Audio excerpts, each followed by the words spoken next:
Alright guys, this is Landon with Core Dev Games. Today we've got a pretty cool tutorial today. We're going to do fire. It's pretty good looking, I think. Here it is in the project view up here. It's pretty simple, but one of the best parts is we're keeping our FPS very high. And that's good, so we've also fixed up something that we forgot to do. We forgot to add a line of code that destroys object after their health is 0. We only did the debug, but we didn't do the destroy. So we'll do one line of code today, and that's it, and add the particle system. So here's our scene from last time. We'll first off create a new folder and name this fire. And obviously we're going to go to create a particle system and call this fire. And it's pretty simple today. We won't get too complicated with the particle system. First off, we'll change the start lifetime to 2, which is how long they last after they have been spawned.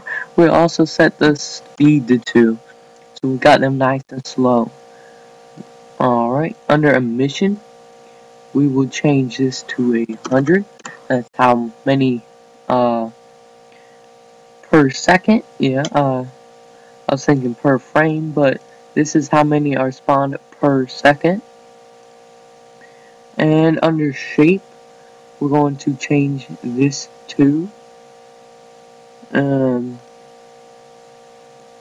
we'll do this later, but under size over lifetime, we'll check this and check color over lifetime. We'll do color over lifetime first. Here, this is a gradient. It's what you use to blend the colors over time. We'll make this a nice bright yellow, or that's orange. We'll also add another one here and make this kind of a blend between. And then we'll also add one here and make this a pure red. We'll make this a little bit more orange. And move this down here. There you go. So it's just a blend between the colors. We also want some white up there, so leave that. Under size over lifetime, this is a curve. It's pretty interesting.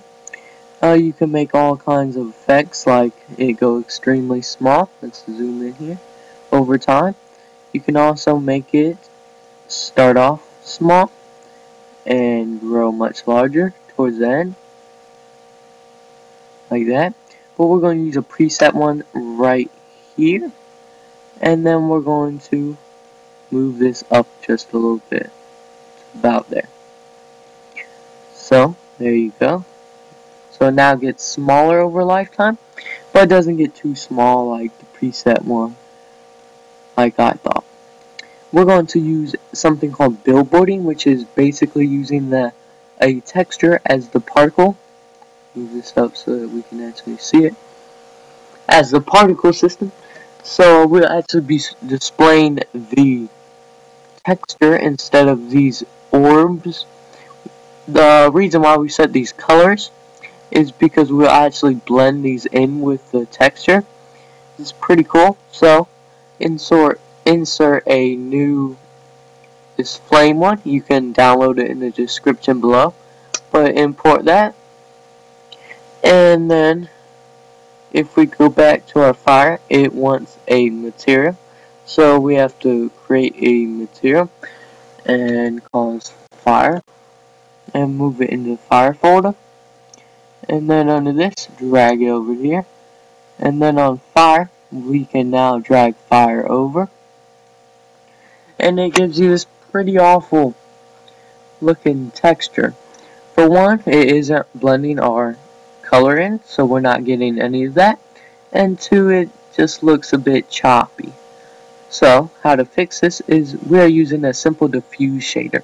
This is basically so it's just displaying the texture up there, but we want it to be a particle system, and we want it to be alpha, which is transparency, blended with the color, and it'll be pre-multiplied. So now we get this cool looking effect right here, and it's starting to look like fire. One other thing that we will do with this is we will change, since we want this to follow our player around, we need to change the shape to be a mesh and then the cube. But it looks pretty awful there because it's actually, if we go back to it, it's displaying on the vertex. We want to change this to edge, right? Why is it not working? Triangle, oh, random direction. And there we go. Because this is controlled, it only spawns on the triangles. If you hit random direction, it goes a little random, so that's really good. So we check that, and we've got to find our scene. There we go. Now, I wish I could move this particle effect out of the way, but it looks like we cannot. So we're just going to position this and move around.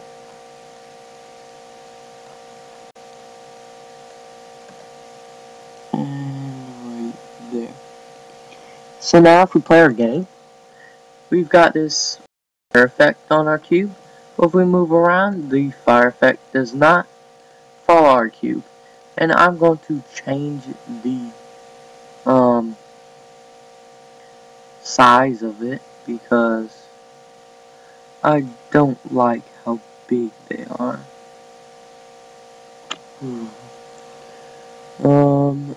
Where is size over lifetime?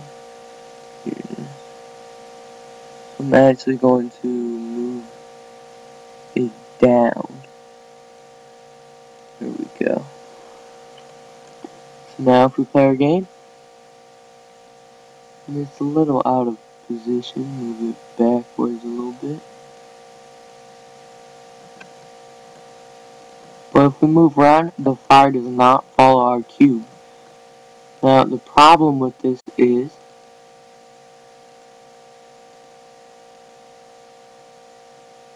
where are we getting this death arrow? Instantly. Well, we'll fix this later.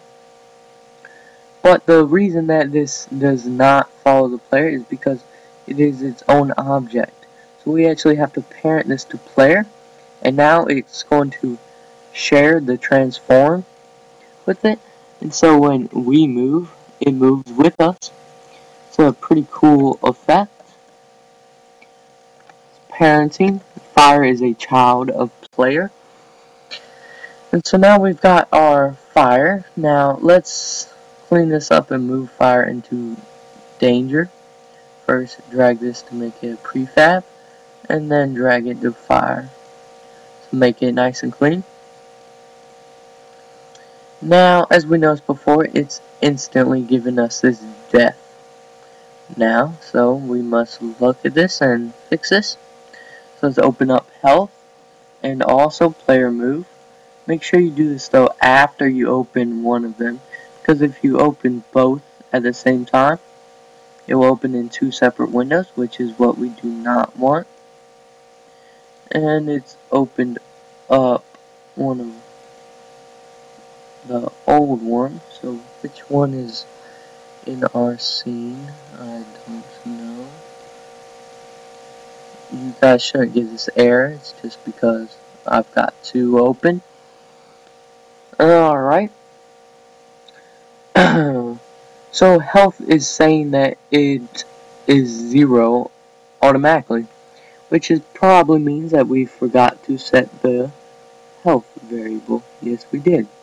So give it 15 health, and now when we play the game, it shouldn't give us an instant death warning. So there we go, and Now it's not giving us an error with that.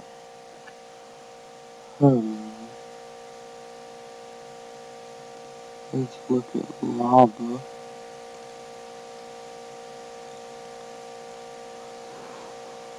Get component. How did we tag player? Yes, we did. Player.health minus damage. Did we set? We did not set damage either. No. So let's do 5.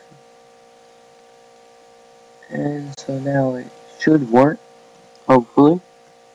Don't know how I didn't catch these in the last tutorial. And it's still not give. There we go. Death. So when we ram into it, I believe it should be 3 times. 1, 2, 3. Gives us a death warning, but we don't actually die. So in our health script, when it says that we're dead, we need to destroy the game object that is attached to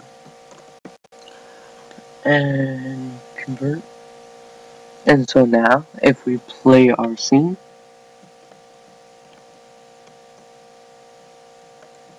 1, 2, 3, death, and we are destroyed. We also can't move around the scene at all, and so we're kind of stuck, and so we just have to restart the scene every time. So in the next one, we will make a simple respawn system and maybe a menu, but respawn mostly. So as it for today. Come by next week and we'll be implementing a respawn system and maybe a menu if we get around to it. But that's all for today, folks. So this is Landon from Core Dev, and I'll see you next week.